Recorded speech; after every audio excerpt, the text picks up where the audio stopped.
Bonjour Catherine, nous voici réunis aujourd'hui pour notre troisième question.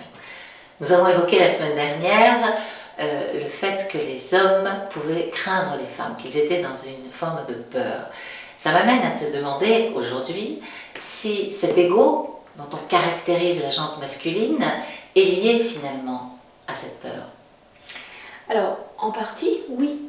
C'est-à-dire que c'est une sorte de suraffirmation de soi pour compenser une inquiétude. Plus on est tranquille, moins on a besoin de faire énormément d'esbroufs, évidemment. Moins on est tranquille, plus on va le faire pour témoigner d'une capacité, pour occuper le territoire. Ceci étant, il ne faut pas tout mettre il n'est pas question de pathologiser les choses.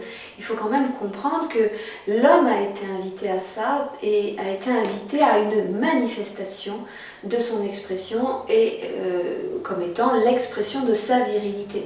C'est-à-dire qu'il était nécessaire pour être vu même des femmes, pour être désiré des femmes, pour être choisi par les femmes, comme dans le monde animal, il faut être rugissant, il faut avoir le plus beau cri, les plus belles couleurs, pour que la femelle vienne. Donc ne mélangeons pas tout.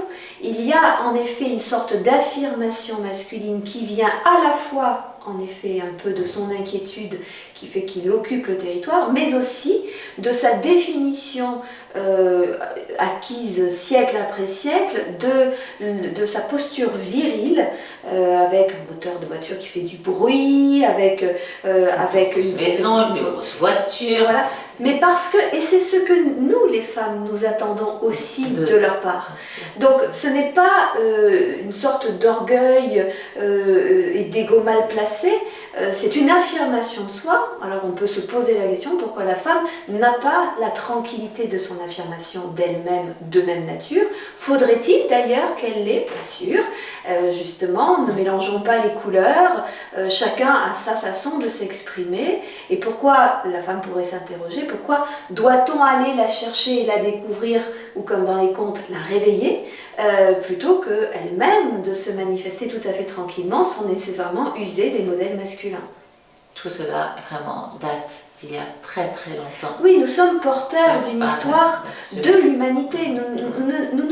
Nous ne créons pas. Chaque individu qui est né ne démarre pas une construction historique. Il est toujours emprunt de son éducation, donc la micro-société de sa famille, mais aussi de la macro-société de la société et dans laquelle il évolue, mais de ce dont elle est elle-même évidemment empreinte d'histoire.